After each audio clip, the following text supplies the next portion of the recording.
Okay.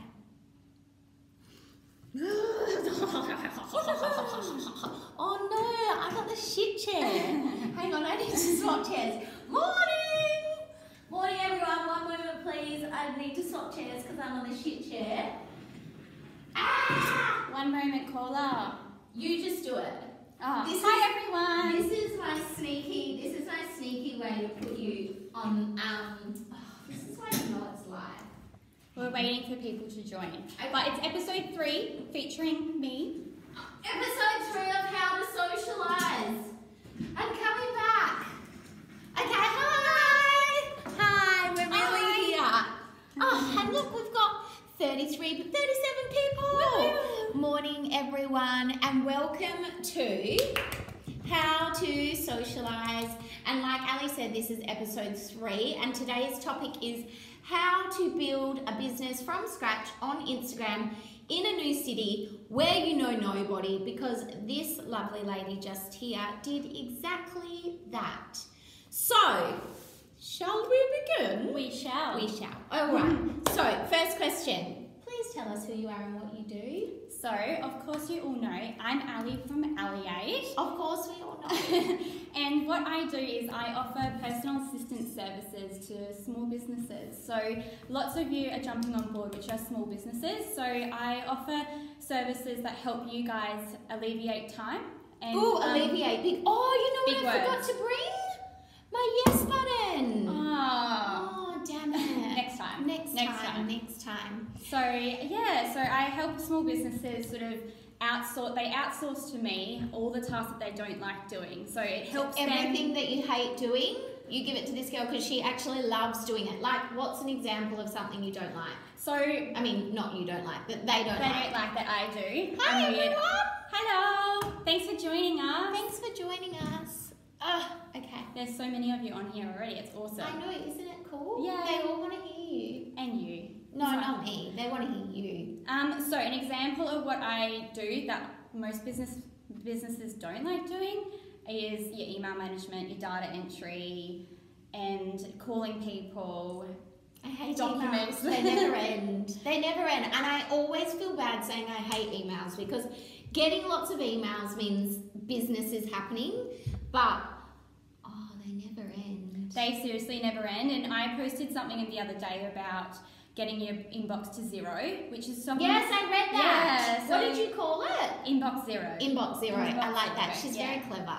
You're very clever. I didn't come up with that term. Oh. Yeah, no, unfortunately I wasn't the wizard behind that one. Okay. But it is so important with email management. If you don't like it, to find someone that does. So I'm that person. And data entry is my jam. So if you do find yourself sort of struggling with data entry, get in touch. What flavour jam is it? Strawberry. Strawberry. Okay. So, next question. How did you become a VA? Do you have any official qualifications? I do have official qualifications. So a few of you know that I'm a Queenslander. So I grew up in Queensland. I'm from Brisbane originally. So between 2010, 2013, I studied Bachelor of Business. So I was at Griffith University in Queensland. She's very smart. She knows many things. I try. So humble. And yeah, so I'm qualified with a Bachelor of Business, and that highlights event management and international tourism and hotel management. So I am. Yeah. So if anyone watching has this fucking notification always pops up. Sorry, everyone. And I have to clear it because otherwise it annoys me. Okay. Griffith Best Uni, somebody just said. Oh, I don't know about that. Oh. No, it is good. It is good. But you are wrong. If you're from Queensland, you know that there's a full debate with UQ and Griffith. Sorry. Okay. Yes. Yes, you already told me that. Tell me about your customers. You already told me that. You already told us how you help businesses. Oh, we're just ticking these off. I know. Okay, this is a good question. I love how I call my own questions good questions, but this is a good question. What do you say to people who don't believe in virtual help? That just only believe in the traditional way that you need to have an office and you need to have someone there working with you. What do you say to those people? That they need to get with the times. Get with the times, my friend. They definitely do, Yes, they do. I think in this day and age, Sorry, am I distracting you? No, I love it. How about now? How about now? Maybe. How about now? We're gonna finish the interview with me just poking you. I don't have a donut pen to poke you back with. Yeah, that's why. Actually, because I gave it to Ashy in our very first interview. I know. I feel very jealous of Sorry, that. we're getting anyway, distracted. Sorry, what was the question? No, you have to remember it. If you're good at business, you'll remember what the question was. Virtual help. No, don't look. I didn't look. Sorry, virtual help. People definitely need to get with the times. I think in this day and age, more and more business owners, their budgets are getting stricter, and they need to sort of reallocate that budget to finding better resources. I mean, that's not to say that there isn't a space for receptionists, admin, people that are actually in a physical business location. I mean, I was one of them a few weeks ago. Just quit her day job. Yeah. So we're full-time VA now. I am, which is really exciting. It's a Very bit scary. exciting. But yeah, sorry, this is my second week actually. Second week. Woo! So yeah, no, I mean, it's not to say that there isn't a place for them, but I think, you know, new business owners really need to look at outsourcing to virtual help, because they can save a lot of money when they get rid of reduce costs. Yeah, I mean, they're getting rid of super, annual leave, sick leave. Someone just requested to be in the video, and I know who it was, and I think that was a mistake, because I believe if I put you on this video, you would panic. Who was it? Oh, I don't know then. You're going to have to tell me that later. Oh, so funny. Yeah, so if you're looking to reduce costs, and it is definitely a way that you can still get the help that you need without also needing to put someone on wages, which, you know, if you don't already have a bookkeeper and you need to do it all yourself, again, that's just more time and more stress added to your business. So it's definitely worth looking into if you need extra help. Yeah, and virtual help, I mean, we can do pretty much anything to do with admin from anywhere. So, you know, you don't need to have a business location that's open, ready. You can just send an email off and get something done straight away. Pretty much, yeah. Yay. Okay, so now let's get into the nitty and the gritty. Great idea. Oh, look, people are so cute. Oh, what does it cost? I haven't even been reading these. That's okay, I'll read them. Yes. What thanks. You love my tea. Brooke got this for me. So, shall we talk about the tea? The tea is actually from the gorgeous Jada from Boss Lady Events. She sent it to me. Unfortunately, it was a tad too small and a tad too inappropriate for me to wear on this video. And Jada, if you're watching, the new tea hasn't come yet. I'm Devo. Anyway, so I gave it to Ali and she's going to wear it and she loves it and it suits her because it's pink and pretty. We were meant to be matching, which I was super matching. Excited about, but that's okay. But I'll wear it for the next one, I promise. And she also sent me this really cool water bottle. Can you see it? It says Boss Lady. Anyway, so that was a segue. Okay. Where do you begin building a business in a new city where you know no one? Ding, ding, ding. This is the $1 million question. So where do I build a business in a city where I know no one? Where do you begin? Where do I begin? Sorry, my story actually began in Adelaide. So I was in Adelaide. Radelaide. Is it really as rad as people say? I love Adelaide. I mean, I love Perth, but I do miss elements of Adelaide. And I know a few of you are actually in Adelaide, so that's good. You understand how rad it is. Some of you, I guess some of you might complain that it's not, but I loved it when I was there for 4 years. So my business started back in 2017, so the start of 2017. It started very organically. I actually ended a contract in event coordinator role around Christmas time, and an event management company that worked with me actually found out that I'd finished a contract, called me, said, you need to work with me. So I was like, sure, let's do it. Okay. And then I started working with her. Did you have any Instagram yet? No. Okay. Nothing. No Instagram So when yet. I first started working with her, it basically was through my ABN. I didn't have a name. I didn't have sort of any branding in my mind. About 3 months into that, I sort of was like, oh my God, I'm only working with this lady for a few days a week. I need to survive. I love what I'm doing. how can I get more of it? How can I work with more people like this? I love what I'm doing. And so you were in Perth now? No, that's in Adelaide. Okay, so it's still in Adelaide. This is 2 years ago. Okay. So this is how my business sort of started. Yeah. When I was there, I sort of was like, I love what I'm doing, want to find more work, how can I do it? Can't do it without a brand. It's going to be a really big struggle. Why can't you do it without a brand? Why would that be a struggle? Because people can't identify you. You can't build brand credibility. This is where I would press my yes button if I had it here, but I didn't because I'm a dickhead. Anyway. It's a little bit deeper. Sometimes I'm smart at other things. Let's continue. People don't, because they can't get to know you and they can't trust you. So why would people give you money and trust that you were good at what you were doing if you had no backing and they didn't know? Yeah, exactly. I mean, and this lady that I was working for, she'd seen my work firsthand, and that's the only way that she sort of knew she was happy with what I was doing and she wanted to hire me. So from that, I sort of was like, oh my God, I want to keep doing this. How do I want to keep doing this? So a name actually just came to me quite organically. I didn't really have to think that hard about it. So I registered the name. Imagine if your name was like Shaniqua, then your business would be called Shaniqua and it just wouldn't really have the same ring to roll it. off the tongue. No, it really wouldn't. A lot of people think it came from Adelaide, but that was totally a coincidence. Yeah.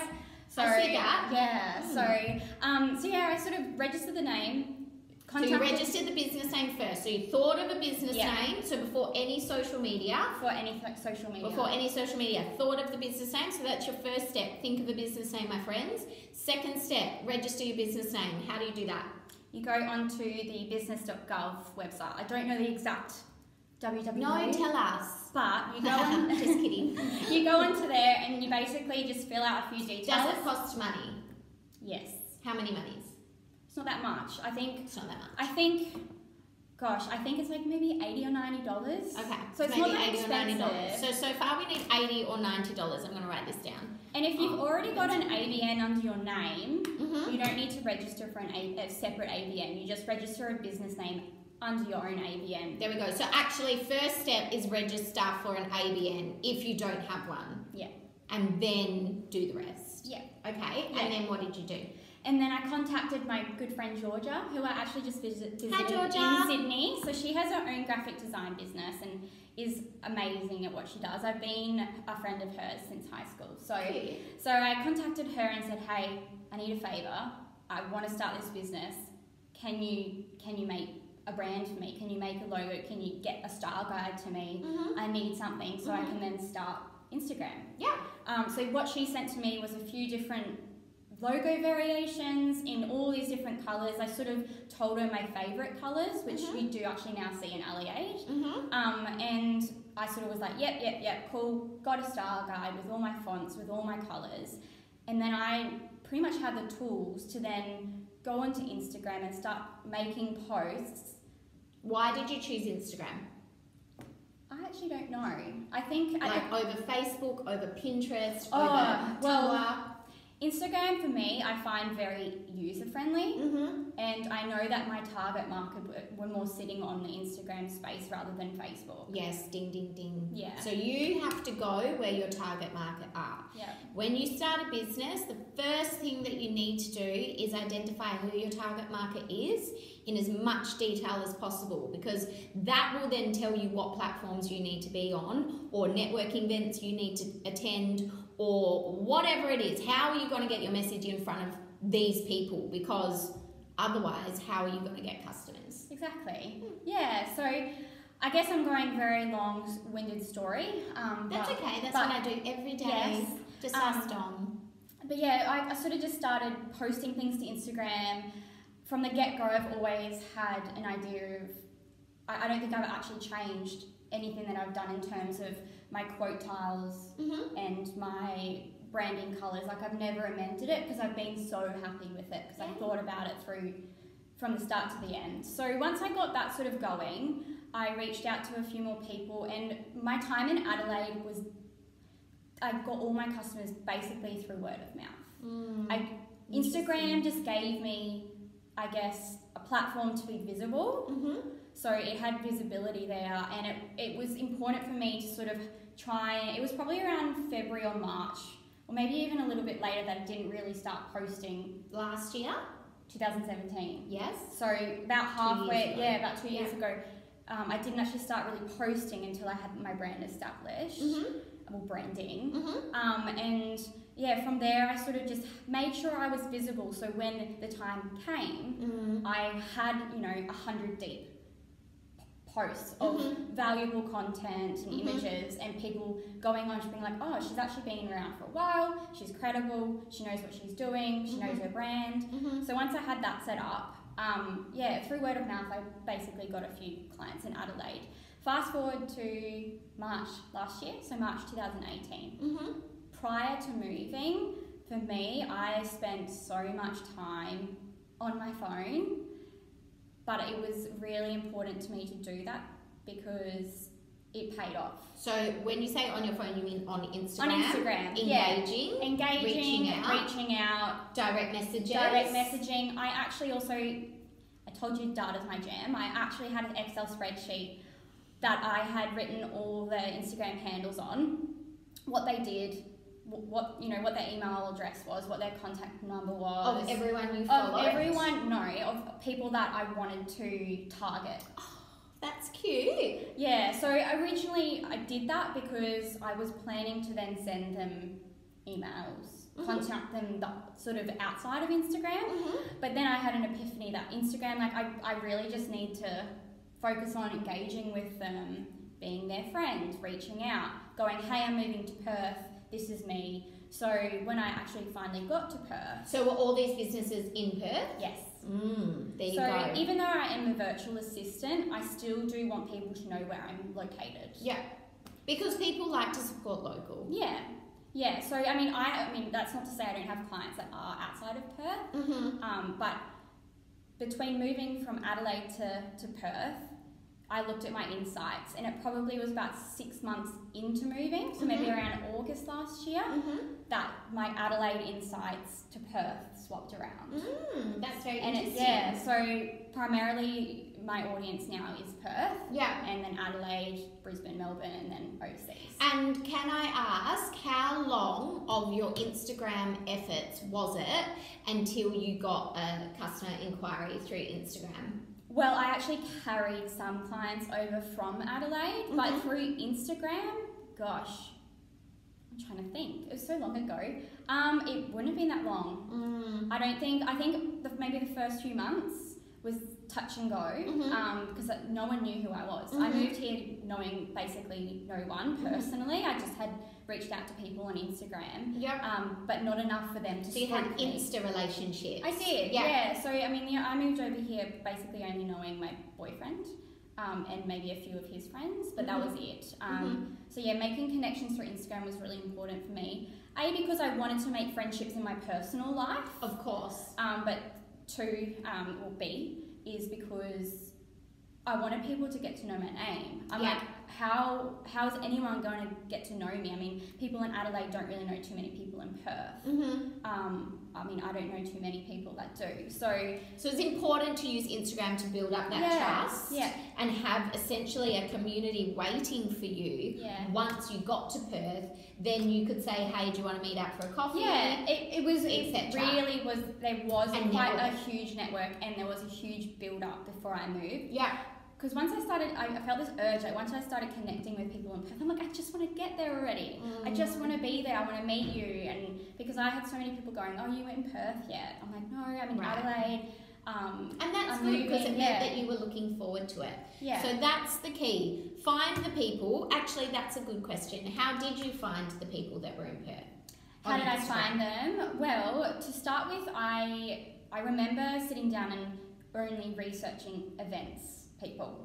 Because my background is in events, and when I was in Adelaide, most of my personal assistant work was event based. Whereas come here, it's sort of flipped around, and I've done a lot more admin based stuff. That's who I sort of targeted first, was event companies, and then I got to sort of look into their followers, find suppliers, and the suppliers were the small businesses. It sort of was like this big circle. And Perth, I guess, is like anywhere. It's small enough to almost know everyone.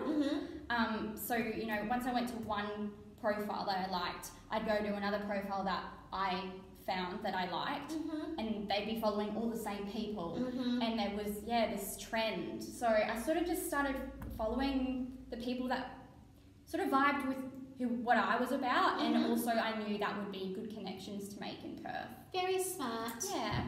She's small, but boy is she mighty. Okay. We got a little distracted. I know we did, sorry. Is having a colour theme on your Instagram important? Yes. I sort of touched on that before, that for me, starting a business is so important to have your brand in your mind about what you want, because of credibility. I think, for any of us that go onto Instagram, we need to be able to see that someone knows their stuff, they're confident in what they're putting out there, and there's a nice flow to everything. It gives them a sense of professionalism, I think, as well. And also, if I'm going to hire you to organise my business and my life, and your Instagram account doesn't look organised, exactly, why would I trust that you could organise my life if it appears visually that you can't even organise your own? Exactly. And I think when I'm in, the virtual world, the personal assistant world, you need to have a specific level of professionalism. You can't risk having an Instagram that looks disorganized and that looks messy, and I think that makes people perceive you in a different way. Absolutely. In 100%. terms of going, oh my God, this girl is offering organisation services or admin services for my business, but it doesn't even look like she's got everything together. So why would I? Having a colour theme was the first thing I did when I started my biz. Oh, well done. Recommend anyone that could look at aesthetic. What? That look at aesthetic? Did you choose a filter to use constantly from the start of your account? Oh, good question. That is a good question. So when I first started my business up until now, any image that I take, so there's sort of like a flow through all my images. I do change the saturation, but that's clever. it. And do you use a scheduling tool to preview and plan your feeds? I do. So from the get-go, I've always used Planoly. I like Planoly too. Me too. People always say, why Planoly over later? Purely for me, it's aesthetic. There is really no other reason, but I like Planoly's just neat and clean, and I don't actually use it anymore, but that's what I like. Yeah, no, I agree. And also, a few of the other programs out there haven't reached desktops. And for me, Planoly has. like, I know a few of you like to jump on your phone and, write your caption and put your photo on your phone, and that's it. But for me, I like seeing the whole picture. I'm a whole picture sort of girl, which sometimes it can be a strength. Sometimes it can be a weakness, because for me to understand certain things, I am a whole picture girl. But your brand may grow and evolve, because when I started, I pre-planned everything on my feed, and if you scroll back to the depths and the cobwebs, you'll see that. And now I don't anymore. Now I post everything on the fly. Yeah. So it changes as your brand grows as well. Because I'm sort of in the middle of that. Yeah, once you've got that trust from people as well, I think that once you've gained that trust over time, your audience feel more connected almost to an on-the-spot post than to something that you can clearly tell has been pre-programmed. That's just for me personally. It will be interesting to see if that happens with you. I'm sort of getting there. I think when I had more time to schedule my Instagram, I was doing it like... Oh, I get it. Recommend someone that could review our current feed or look for field, provide feedback, blah, blah, blah. You post like on the Instagram review? Yes. Yeah. I know someone. She's right here. That is a service that I offer. It's called an Instagram audit, and you can view and book on my website. Yes, I post everything on the fly, my friends, but you've got to remember, I've been doing this for a really long time now. It's what I do all day long. I do it with my clients all day long. That's why I'm so exhausted. My mind now works that I can pretty much look at anything in life and turn it into relevant, valuable Instagram content, because it's what I do all day, every day. So you have to find what works for you. So I'm not saying you need to go away and post on the fly. I'm saying find what works for you. If pre-planning works for you, then go ahead and pre-plan. It's what I teach my members to do in the membership. We all pre-plan our content 1 month ahead, but I always know what I'm going to post anyway, because that's just me. Anyway, enough about me. Let's talk about you.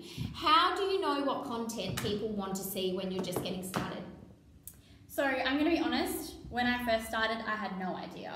I think even today, sometimes I post going, I don't know how people are going to take this. But I think, you know, when you look at the engagement, the saves, the likes, the comments, everything. Your insights, your data, which you get access to if you're a business account. If you haven't switched to a business profile, you won't know what she's talking about. Yeah. I would highly recommend switching to a business profile. Instagram confirmed that your reach will not be altered by switching to a business profile. You get to advertise and you get the amazing insights into what your audience wants. So if you haven't done it, do it now. So yeah. Segue. Sorry. So I think the way that I sort of learn as I go is seeing what I put out there and seeing what comes back. I'm so into the whole boomerang thing. Is that what you put out, you'll get back. And you know, I look at the insights of everything I put out there. If I see a post that didn't do so well, I'll make a mental note or literally write it down. Can I ask a question? If you could only look at one insight, what would it be? Like if you were going to take one of those numbers to adapt your strategy going forward, what would it be? Oh, that's a good question. Oh, I haven't thought about this before. I know, sorry, it's not on the list. No, that's okay. It's a good question though. It is a good question. I mean, I always look at engagement. Okay. But I think the number one thing that I like when I do get a good response to a photo or post is comments. Yeah, right. So that was 2 answers, which I told you to give me one. Oh, sorry. Comments. No, I'm kidding. Comments is my answer. Okay, comments is your answer. Yeah, because I think, you know, I look at other influencers or people on Instagram and they could have thousands of followers, they could get thousands of likes, but if they have 0 comments, I sort of think, well, they're not really engaging their audience. So the community doesn't want to get involved. Yeah, they don't want to get involved. And like for me, I really love getting comments that are involved and then I can engage back with. So I think for me, I think when I post something, I think that post is successful if I've reached more comments. And sometimes I actually get more comments than likes, which is really weird. So for me, yeah, comments. Okay, good answer. Next question. What can you share if you don't have pictures of products? So this is obviously really good and a really suitable question for any of the service-based businesses out there that just don't know. Hang on, what does that say? Because it looks long. I'd love insert order. Okay. Oh, Dom's watching. Hi, babe. I hope you made a friend at TAFE. Sorry, segue. Yes. Answer the question. So, how to keep content fresh? Well, no. How do you know what to share if you're service-based and you don't have pictures of a product? How do you have content to share? How do I have content? Or where did you start? Where do you get the pictures from if you're a service-based industry or if you're a new product-based industry and don't have pictures of products yet? Well, what I do and what I think a lot of service-based businesses do is post what you're doing. So what you can offer. So and then, I mean, for my Instagram, I post some personal stuff too because I feel like in my business I'm able to do that. So if I'm more of a service-based rather than product-based, I'll share things like my office, my environment, what I'm up to on that day, things to do with to-do lists, or I mean, I use Pinterest mostly for my images, and I also use Canva. Canva is huge. What's Canva? Tell the people. Canva is a very user-friendly graphic design tool. So you can jump online. It's really easy to create an account. Is it free? It is free, but to an extent. So they've got a thing called Canva for work. So if you are, say, managing multiple brands or wanting to access the particular tools such as resizing, all of that jam, you need to pay, I think it's only like $13 a month or something. So it's not too much, but your Canva for Work will allow you to create brand templates, save fonts and all of that. So it just makes life a little bit easier. The good thing about Canva is, I can't remember what they call it, but basically you can like load in all your logos, load in all your preset branding colours, and then it makes making templates really fast and easy. Very easy. So I use Canva to make all my quote tiles, and it's so easy because I've got a green one and a pink one set up at all times as templates, and I just go in, change the quote, download it as you can do PDFs, JPEGs, all of that sort of jazz, and then away I go. Ding. Yeah, it's easy. And you can use Canva to put filters and stuff on it, but if you're wanting something a little bit more unique, you have to download a few other little, I think is it VSCO I use? Visco. Yeah, that's what I call it. I don't know if it is Visco Disco. VSCO has heaps and heaps and heaps and heaps of filters that you can add to So images. I use that to just, as I said before, I only just reduce the saturation on all the images I use. I don't do anything else. And yeah, I take images of my face, which a lot of people like to see. It's actually, I look at my engagement and it's funny. Nearly all the top engagements over the last 2 years are just all of me. Which it's not funny. Sound for me, I'm just like, oh my god. Do you feel a bit wanky? I feel a bit wanky, but I never post that many. I think my face is more seen on stories. But do you think it's important as a service-based business to show your face on your feed? Why do you think it's important? Because people then realise that there's actually a person behind the business. Ding, ding, ding. And that people support people. People buy off people. And people buy off people they know and like. So how do people get to know you if they can't see or hear you? Exactly. And I've got a funny story, actually. Tell us. It's really short. Okay. But in terms of showing your face, I connected with a girl at the end of last year. And we got talking and we're like, really hit it off. Talking about business, talking about everything. We sort of... we're like, we need to meet up for coffee. Is it me? No, but I do love you. But anyway, we did that too. We did, but I knew what you looked like. Yeah, true.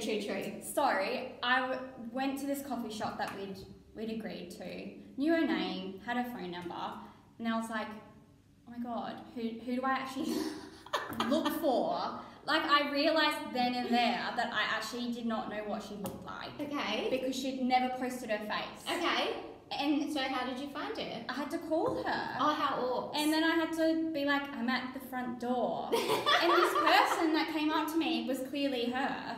But it got me thinking, like, it's so important to have your face on your Instagram or somewhere so people can actually, like, identify you and recognise you, especially when you're going out to meet clients. I mean, totally. They don't even know who they're gonna get. They don't know if they're gonna be a 50-year-old elderly, like, or an elderly lady, or like a 12-year-old that's just started her little business on Instagram. Like, they need to know, I think, who they're working with. Totally. It just builds up that connection, which helps build the trust. Yes. Okay, next question. Yes, okay, so how do you keep your content fresh when you're new or you're working off a small budget and you can't afford to constantly be taking professional quality imagery or professional imagery by a professional photographer? I fucked up that question. But you know what I mean. I do. So I sort of answered that one in the last question a little bit, in that I use lots of tools. I take photos on the fly. So honestly, like, as I said before. On your phone? On my phone. Yeah, I've just got an XR. What is that? Is that an iPhone?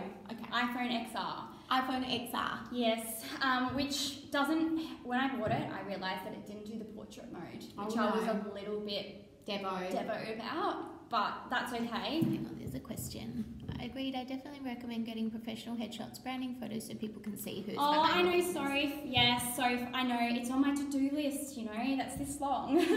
No, I would actually like to engage professional photography in the coming months. I need a little bit of a refresh for my photos, because the last time I got photos, that was a few years ago, and it looked a bit different.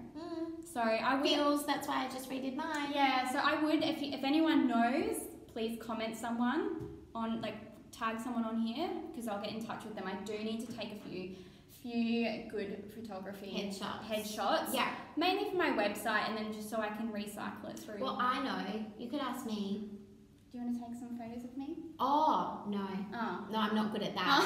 But for anyone that's watching, my profile picture in the white suit, De Fleur Creative, she's amazing, Eden. And then my recent ones that, what am I wearing in those? That Serious Businesswoman t-shirt, that was Lulu from Aesthete. They're both beautiful girls. So there's 2 people in Perth if you need people to do headshots. Cool. I'll get those details from you soon. I'll give them to you. How do you find your audience and get them? I think these questions kind of meld together. So how do you grow your followers, and how do you find an audience and get them to engage at the start when it's sort of like you put up a post and there's crickets? Yeah, sure. So I guess that when you're wanting to grow your audience and grow your followers, I think using hashtags are a huge one. On every post. So trying to find hashtags that are unique to your own business, but ones that also do provide you with the reach that you need. So when people are searching hashtags, they get drawn to your content. And the other one I use for that purpose is also using locations. Very clever. So so I try to like mix those up every now and then between Scarborough, which is where I live in Perth, and just Perth generally. And then if I'm out and about, I might target it like cafe or interstate. Like the other day, I think I tagged myself in Sydney because I am virtual, so I don't mind having people outside of Perth, especially when there might be an opportunity for me to move again. One day. I don't want to have all my eggs in one basket sitting in Perth, and then when I move, all those people leave me. Ali's boyfriend is a pilot, so this is why she's always moving. Yes. She's not scared of commitment. It's his fault. What's his name? Matt. Matt, it's your fault. How do you convert Instagram interest into actual dollar bills? So when I look at who's following me, who engages with me, who comments, who likes all my images that I post on Instagram, I then try to make an effort to engage back with their content.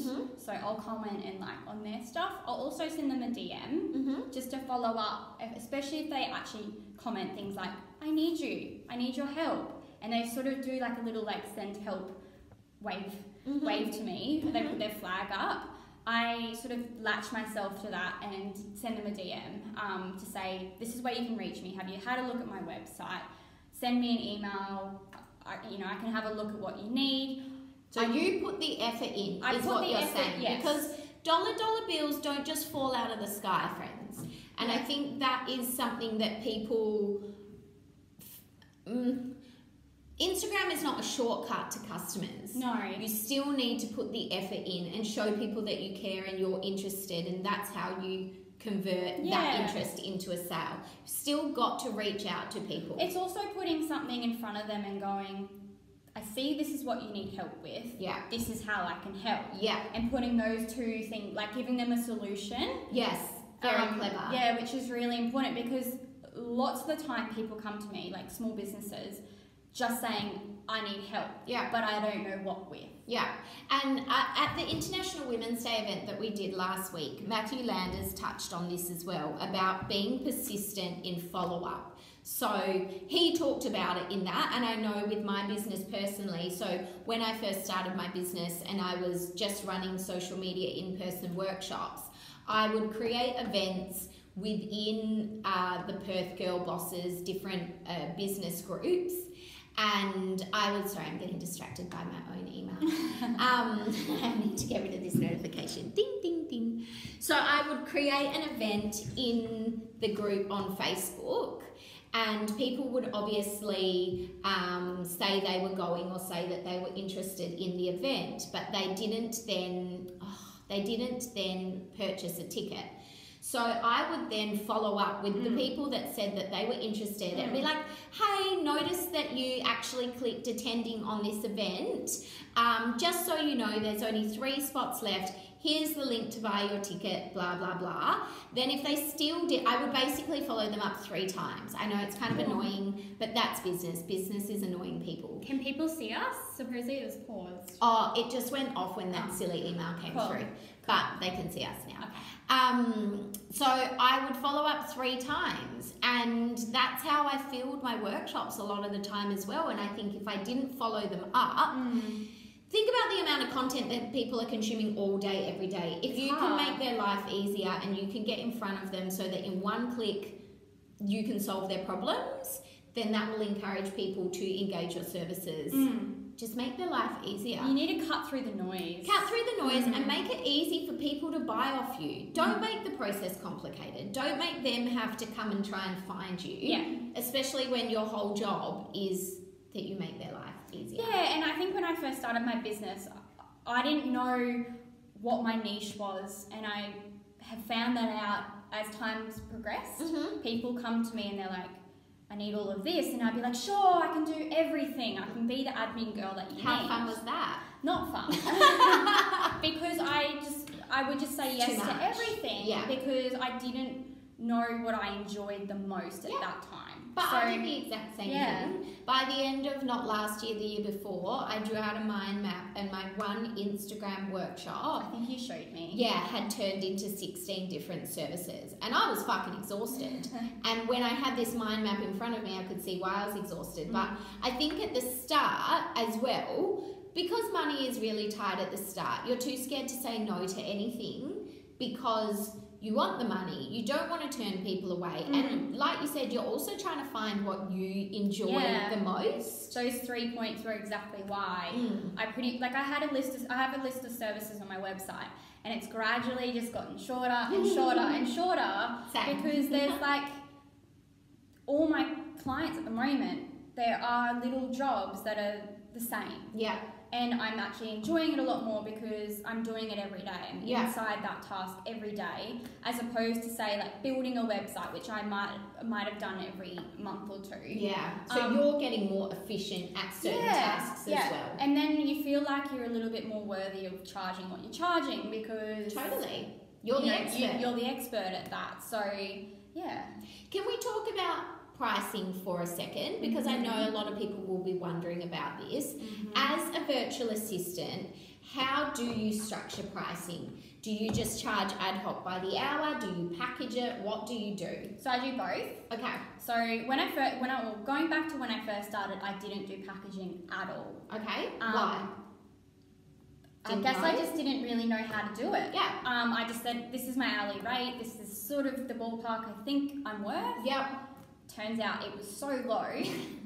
All been there. Yes, we've all been there. And sometimes you just have to learn that way. You got to learn the hard way. Yeah. I was basically earning $8 an hour when I started my business. Wow. But I didn't even look at it or think about it like that. And lots of small businesses that do come to a virtual assistant, they're like, oh my God, that's so expensive. You're like, but you do realise that $35, which I was charging when I first started, you have to take away super for us. You don't have to pay it, but we have to pay super, or ideally we put money away for super, tax, office supply. Like there's all this expense that we do end up being about, ended up being about $10 an hour or something. So at what point did you change to packaging it? It wasn't that long after. I think it was about six months after or so that I changed the packages, because not only was I undercharging, but the amount of time I was spending chasing up invoices was ridiculous.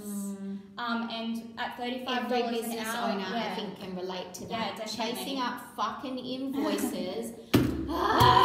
Pay your bills! Pay your bills! And it's so hard to sort of, when you first start out, to like send an email being like, can you pay your invoice? I know, and you feel so awkward, You don't feel you? super awkward. Is there any comments to questions? I find that hard, making an impression in half a second. I don't know what that was about, but we'll come back to it. No, just people that I think are accidentally trying to join the live. There's been a few. Do you really want in this live? Because I'm down if you are, but I think you'll shit yourself. It's going to be a party. Anyway, but yeah, so with pricing, about 6 months in, I decided to bring in packages, up my my normal rate, and then bring in packages purely because the packages of that are mine, I decided that they're pre-purchased only. Right. So everyone gets like people that get. It's pausing. It'll come back. One moment. Do we keep talking? Yeah. Oh, cool. Because when they watch the playback, they'll be able to see it. Sorry. When I decided to do packaging, I went and looked at, okay, what's a good trade-off in terms of percentage off that I can offer so I can get my money before I do work. Yeah, clever. And then it cuts out the chasing up. Yeah. And you know that you're not putting time and energy into doing work with going, oh, I wonder if I'll get paid on time. Yeah. So I introduced packaging. So my packages are 4-tiered, anywhere between 5 to 20%. Amazing. Yeah. And I did the exact same thing. So when I first started consulting, it was all hourly. And then it was getting to that point again that, okay, we do the 1 hour consult, but maybe they were 20 minutes late. Then they'd stay half an hour after. All the emails back and forth, chasing up the invoices. Yeah.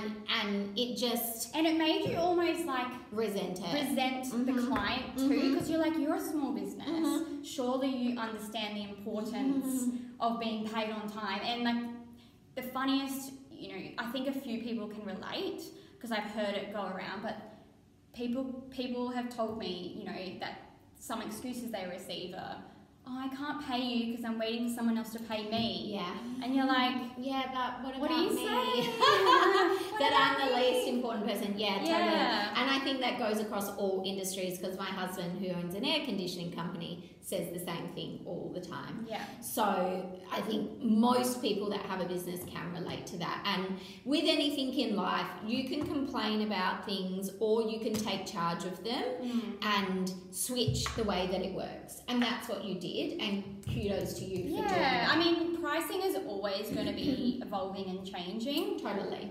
You know, supply and demand. Yeah. Traditional supply and demand. Yeah. So I don't think it'll be that long before I change my pricing again. I have another question. If there's someone watching this that's wanting to start a business and has absolutely no idea what they should charge, how would you recommend they research or come up with that dollar figure? The dollar figure? Well, you do have to look at the market rate, the industry rate. So have a look, you know, for me when I first started researching virtual assistants, personal assistants to get a rate, I think I researched maybe 10 businesses that were within Australia that offered very similar services, and I was like, well, it's somewhere between this and this.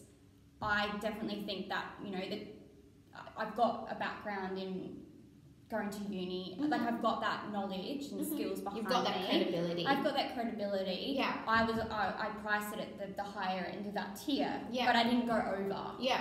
And I just sort of, I guess, saw if people responded to that. Yeah. And a few people were like, oh my gosh, that's too expensive. And then, you know, you get another client be like, oh, you're so cheap. Give me all your time. Yeah. So you're like, oh, if I'm cheap, maybe I can up my prices. And that's where I sit at the moment when I did that. So, you know, when I go back to supply and demand, don't be afraid to raise your prices. You just need to let people know. You need to also believe that you are worth what you are raising your price to be, because otherwise if someone comes in and tells you that you're too expensive, you need to have the guts and the balls to be like, well, fuck you. If you don't want me, somebody else will. Exactly. And that does take time, because it does. I'm the same. I was told in certain occasions where I was charging a fraction of what I charge now that I was too expensive, but because I was so new in the business world, I was like, oh my god, okay, I'll do it for a loaf of stale bread instead, or the like contras at the start as well. When you take contra deals are great and they definitely have their place, but I think when you're starting your business, when you're starting your business, you can take contra deals that are not actually very relevant to what it is that you do, because you don't really understand how they work, and maybe don't be afraid to say no to contra deals that are not relevant to what you actually need.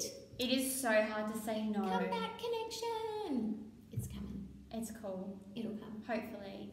I think it's so hard to say no to some clients. Yeah. Now that I'm fully booked, it's not as hard. I am fully booked, by the way. Ding, ding, ding. She's too full. But yeah, I mean, when I wasn't fully booked, for me, I was like, but it's so hard to say no when I want, like, I've got the ability to take them on. Totally. But you have to know what you're about, what your values are, and make sure they align with anyone that you bring on. Yeah. Because, you know, you could be working with someone that wants you to do 10 hours a week, so you're talking to them every few days, and you want to know that you're going to have a good working relationship. So I think that's a really good point as well, values. Identifying what these values are and making sure that you are choosing clients that really respect and live up to those values as well, because that's going to be a much better client in the long term. Yeah, and if you say yes to someone that you know you don't really want to work with, it will kill you. Like, you sit there going, oh my God, I am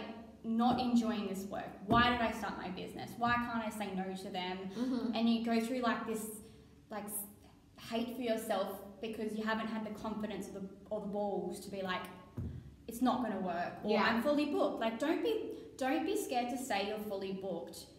If you're fully booked. Like, don't feel the pressure to say yes, because you, like, there's always going to be people that need you if you're doing a good job. I mean, my wait list at the moment is 10 people deep. Is it? It is. Well done. I gained That's amazing. three people yesterday on my wait list, and I won't lie, like, part of me was like, oh, I want to say yes, because they're all of them. I mean, one of them is like a friend that I made not that long ago, before we even connected through business. So I wanted to say yes to them so badly, but I just knew in my mind, I knew what work is coming for me, and I couldn't take it on because I didn't want to sort of go insane. I want to have a healthy life-work balance. Yes. But I also want to keep my standard of service high. Yeah. Like, I could have said yes, but they would be waiting weeks for me to get work to them. Yeah. And that's for me. I mean, when I first started, people knew me as the person that got stuff to them fast. Yeah. And well constructed. And you don't want to lose that. And I don't want to lose that, because I think that was a unique selling point for me, is that people knew me as the pocket rocket, the person that got back to them straight away with quality work. Like, it wasn't messy work just to get it to them fast enough. So I think it's super important to keep that standard up by saying no. I love that. Cute. Well, I don't know what's going on with my phone, but we will finish off on the iPad, because then I'll share that anyway. Yeah. So, last thoughts. What is the best piece of business advice that you've ever received? Gosh, there's so much. But to be honest, like, when I received this question from you, I was like, what is the best piece of advice? And I always kept going back to what I've actually learned from being in business myself. Okay. And that's to be yourself. Like, for me, having a service-based business, it's so important for me to just be me. Yeah. Because if I'm not, I'm just going to... I feel like everything becomes harder, and you have to always put a face on, and you've got to almost be someone that you're not, and it's just so difficult to upkeep that and uphold that. So I think my best piece of advice is, if you are a service-based business and people come to you for you, then be you. Yeah. Like, I love that. I think that's so cute. And things just come to you quite naturally for that. I mean, the more I've allowed my guard to go down and become more of myself. That's what I say when I talk about boomerang, is what I put out there, I'll get back, and it's what I want to get back, because what I put out is 100% authentically me. Yeah. Love that. Yeah. Aww. That's probably my best piece of advice. Yeah. Be you. Do you. It's very cliche, but it's true. There's a reason there's those sort of cliche sayings out there, and it's because they actually work. Yeah. And, if you could never be a PA or event planner ever again, what would you do? I was discussing this with my boyfriend a few days ago. Yes. And so many people have actually asked me this question. Yes. If any of you have seen my resume, or if you go on my LinkedIn, you will see I have quite a large background in the healthcare industry. Mm-hmm. So even if it's been an event coordinator role, an event assistant role, or admin role, it's always gone back to the healthcare or non-for-profit or public industry. Mm-hmm. So I've worked in hospitals before, I've worked, in non-for-profits, and I think if I could not be a PA again, I think I'd probably go into the public industry being either a midwife or a nurse. Cute. Or maybe a paramedic, like something along the lines of that, or maybe a police officer. So in high school, when I studied... What's your surname? Michelle. Officer Michelle, reporting for duty. Oh, I don't think people would take me seriously. Same. I'd be like, no, I said put the gun down. Put it down. I do though. I'll probably get in trouble. But, I love it. But no, I think when I was in high school, before I actually, like a lot of you probably had no idea what you wanted to do. Mm-hmm. And I knew that, I've always been told that I've been quite natural in organisation, and I've had a knack for that. Yes. So going into that, where was I going with that? I don't even know. What you do if you couldn't be a VA again? Yeah, so I think, yes, before in high school, there we go, it all came back to me. I did criminology and legal studies in high school. So when I was choosing to do event management, the other option was law. So I wanted to become lawyer or in criminology because I had a little bit of an interest in that. They're so opposite. I'm so glad I didn't do it because I went to the open day for law and I was like, hell to the no. Get me out of here. I was like, I can't sit in a room and just read and read and read and read. Like, I need to be doing stuff and seeing results. And that's why I went into events, and I'm so glad I did because it really spoke to my soul, and it still does. You're so cute. Spoke to your soul. I love it. Okay. How can people find you if they want to work with you? So people can jump on my Instagram. What's your Instagram? It's just Allyaide, Allyaide. So you can jump on there. You can click on website, email, phone. So you can contact me directly, or you can when you jump onto my website, you can sign up for my mailing list. So I've only just done that in the last few days. So you can contact me that way. Anything else that you feel that you need to share with the people that you've not said? Oh. Share it with the people. I feel like we've covered a lot, but I think if you're in a place where you have a business idea in your mind, or if you're moving to a new city and you've got that fear, I think the best things come to you when you just jump outside your comfort zone. Ain't that the truth? I've really learned that over the last year, I guess. And not even outside your comfort zone, but if you are experiencing something in life where it feels like everything is going wrong and you can't see outside of that, remember there is only one way from the bottom, and that is up. Yeah, that's good advice. I think, I'm living proof. I've moved from Brisbane to Adelaide to Perth. And even in that first month when you do it, everything feels low. Like I had an extremely low period when I first moved. Really? Yeah, it was horrible because I didn't know anyone, and it was very disruptive. You're unpacking your stuff. You only know your boyfriend, so you feel like you're the clingy girlfriend. and for me, I don't like being like that. I'm quite independent. I like having my own friends. Yeah. But when I went to pick up my phone, I'd be like, oh, they're all in Adelaide or they're all in Brisbane. So I had many days spent at home, but in hindsight, that was actually awesome because I would sit there and contact people through Instagram. Yeah, because you didn't know anyone. Because I didn't know anyone. And I had all the time in the world when I first moved. I had little trickles of work, but not enough to be like in over my head that I couldn't dedicate time to building that. And honestly, if I hit the ground running when I got here, I wouldn't probably have the following that I now do because I started off with that engagement. Yeah, and putting that time in at the start is really, really important because when you get to this point and when you're really busy, you don't have that kind of time. So you've got to do it when, what's that saying? Make hay when the sun shines. So your hay is your engagement, which will grow your following, which will build trust, which will get people wanting to be involved with whatever it is that you're doing and whatever it is that's going on. Yeah. All right. Take the leap. Take the leap. That's it, I think. Is there anything else?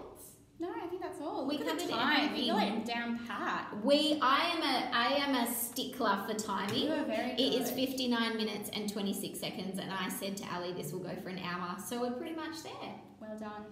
Thank you to everyone who watched you. this. Don't forget to like this video and also subscribe to this channel. So these webinars will be happening fortnightly. They will always be a how-to. I will always be interviewing someone in Perth that I've met and love their story of how they used Instagram to grow their business, and someone that I find super inspiring. So stay tuned for more videos.